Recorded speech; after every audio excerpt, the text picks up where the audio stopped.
Have the Indian women's team found the recipe to dominate world cricket? The Indian women's team finally lived their first ever World Cup and become the world champions. It's taken India 52 years since the first World Cup to be at this stage to lift that trophy. And the recipe to success wasn't found in this tournament, but was built over the last couple of seasons leading up to the World Cup. Now, before we talk about the World Cup final itself and the key reasons for why India became the world champions, hit that subscribe button and here's a promo from our membership. So yeah, we go all the way back to 2021, 4 years ago, when she hadn't played much international cricket. She had been dropped in the middle, she had to fight her way back. You should know that this is the time when she still had 500k followers, even at that time. But she was still replying and everything. 3 straight finals, it's hectic. Like, you don't want to just go and then be like, yo, like, it's okay, you lost the final, but we have to do this interview. Because we didn't know where we were going to record this. We just knew that we had to land in Bombay on Wednesday and figure it out. And she was appreciative of it. Like, we didn't even ask her to text. I didn't even expect a text from her. Like, I didn't talk to her directly until that point. And then, on the day, we're waiting. But she wasn't there for a while. Like, she motions to me to get inside the car. So I sit inside the car and she's like, dude, the brake is not working. And I'm like, what?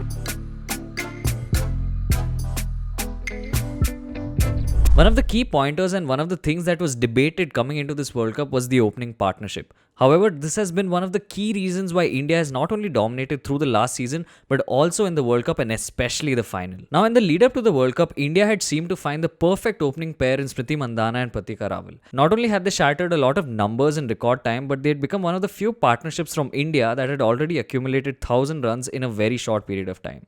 They also averaged 76 as a partnership leading into the World Cup, and they were a primary reason for why India was getting good starts regularly. Because of every time that India's openers would add 50 plus, 64% of these situations amounted in victories for India. And one of the important things that openers need to do is to be able to give good starts, especially in that power play period. This 10-over period is crucial not only to negate the swing or the new ball, but also to be able to score runs. This was also reflective for India because where there was a situation where they did not lose any wickets in the power play, they went on to win 70% of these games in 2025. And coming into the final, India was able to tick both these boxes. Not only did they have a really good power play, but they also went on to lose no wickets. And this meant that India had ticked the initial box of starting off well with the bat. By the end of the power play, India was 64 for no loss. This meant that they had not lost a wicket and the opening partnership had also crossed 50. They'd got good momentum, and this despite the fact that the first over was a maiden. The additional catch was the inclusion of Shefali Verma. Of course, we know that Pratika Rawal was injured, and so Shefali Verma had to come in as the replacement opener.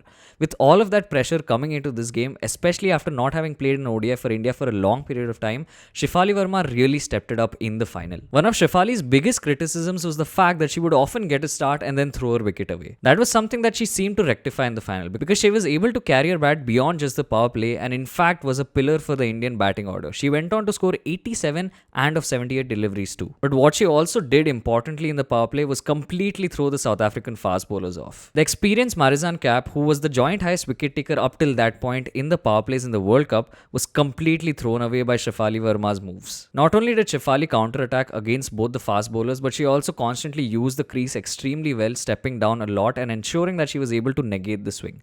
This of course threw the South African bowlers off, and in fact Marizanne Kapp went through the entire innings without picking a single wicket. Shefali's counter-attack also ensured that Smriti Mandhana did not have to do anything reckless and was able to hold one end together and just give Shefali Verma a strike. Eventually Smriti had a bit of a scratchy innings but still got a 45 of 58 deliveries, which was good enough for India to get a 104 run opening stand. And this is why we come to the second reason for why India went on to win the World Cup is because our batting order, especially the middle order, followed the platform that was laid out by the opening partnership. Before we dig deeper, until the World Cup final, our middle order scored more than 1,000 runs at an average of 35 and a strike rate of 91, which are both second best to only Australia. Now this is where we start breaking things down a little further. Until the World Cup, whenever the middle order scored equal to or more than 150 runs, India won close to 78% of the time. And this is where the criticism began because in the first couple of games our batting order overall just failed, but even during the World Cup campaign, whenever our openers had a 50 plus stand, our middle order just failed to contribute because they had an average run of just 27 runs per wicket, which is just not good enough to either chase a target or even set a big score. And this is when the World Cup and middle order stepped up, because not only were we able to score more than 150, we scored 187 runs, but with a strike rate of 98 and an average of 37.5. And this is a sign of success, because until the World Cup, when we won a lot of matches, our middle order had an average of 39.5 per wicket at a strike rate of 100. But in the World Cup and until the final, when our middle order was getting criticized, they were striking at just 90 and an average of 34. Even though these might be impressive numbers, it's still a dip on what we were doing and what actually worked for us to win matches. But as you'll see in the final, not only did we step up with the average, but also with the strike rate. What is more interesting is that everyone in the batting order contributed with some runs, because except for Amanjot Kaur, everyone in the batting lineup who was dismissed scored more than 20 runs. And this is where we come to the conversation about the 6th and 7th bowling options. In the lead up to the World Cup, India had been a very dominant force, not only with the bat but also with the ball in terms of getting wickets. And because of how well they'd been doing throughout 2025, India seldom looked at a 6th proper bowling option. Usually it was just the 5 proper bowlers who were enough to get the job done in terms of getting wickets or containing runs. In fact, in 2025, before the World Cup began, in only 3 out of the 14 matches did India actually use 6 proper bowling options.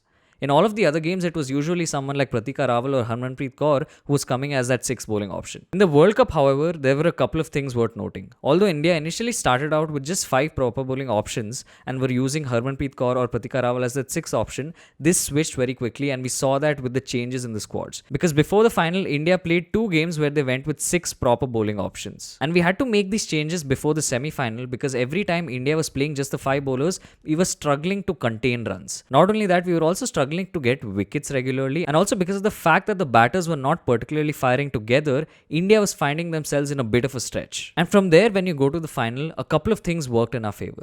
Now, the first thing that happened was obviously that we had our 6 bowling options, and so we had the liberty to try out different bowlers for the situations that we had. However, when even the 6th proper bowling option, Radha Yadav, did not come off, Harmanpreet Kaur's decision to ball Shefali Verma proved to be a masterstroke. Because not only did we get in 7 proper overs from Shefali Verma, but she also contributed with 2 key wickets. She got the wickets of Soon Loose and, more importantly, the veteran Marizan Cap, who could have easily taken the game away from us. Continuing with the bowlers, something the Indian bowlers really struggled with until the World Cup final was taking wickets at regular intervals. Because until the final, we had a bowling average of 28 and struck at 31. While these averages and strike rate might look impressive, the problem was we were the most expensive bowling side. We had an economy of 5.5. And these numbers obviously improved every time India went on to win a game. Because in this World Cup wins until the final, we had an average of 25 with the ball and struck at 28 every time India went on to win a game. And so in theory, to win the World Cup final, especially against a team like South Africa, we had to do better than this. And that's exactly what we did, because in the World Cup final, we had a bowling average of 23 and we struck at 27. And this is also evident in the way we were able to take wickets, because after every 50-run partnership, we were able to take wickets in clusters.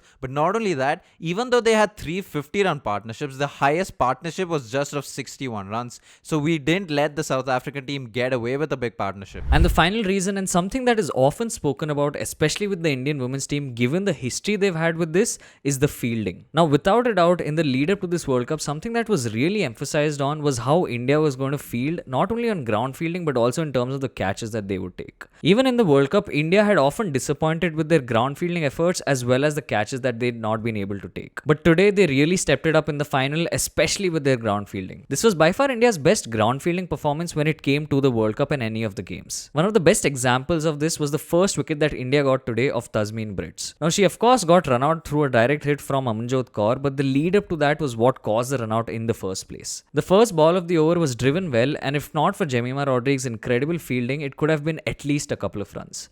That, followed by the next dot ball, ensured that there was a little bit of pressure on Tasmin Brits, who usually likes to get a boundary in early in her innings. And so, because of the fact that she was denied that opportunity to rotate singles, meant that there was a little bit of pressure. And this was evident because on the third ball, she went for a risky single. However, she was caught lacking by Amanjot Kaur, who effected a direct hit. And of course, India was still not the best in the field because they dropped a couple of catches, but South Africa were no better. In fact, it was South Africa's drops that proved a lot costlier than India's. They dropped 3 catches in all, and they dropped some crucial players at crucial junctures in the match. Shefali Verma was dropped on 57, Deepti Sharma on 39, and Richa Ghosh on 33. Not only that, they also missed 2 runouts, and that included Harmanpreet Kaur when she was on 7. And conversely for India, they at least held on to the important catches. Laura Woolward was getting away with the game and could have very easily done what she did in that semi-final. She'd already crossed a century, and so it would not have been a surprise if she was able to get South Africa over the line. However, it was Amanjot Kaur who held her nerve on long on and was eventually able to complete the catch despite a little bit of a fumble. And all of these reasons are exactly why we see the Indian women's team win their first ever World Cup. What a fantastic journey it has been for these girls, and it's incredible to see that their efforts have resulted in a World Cup. Now, this has been a video on how the Indian team have gone on to win the finals of the World Cup.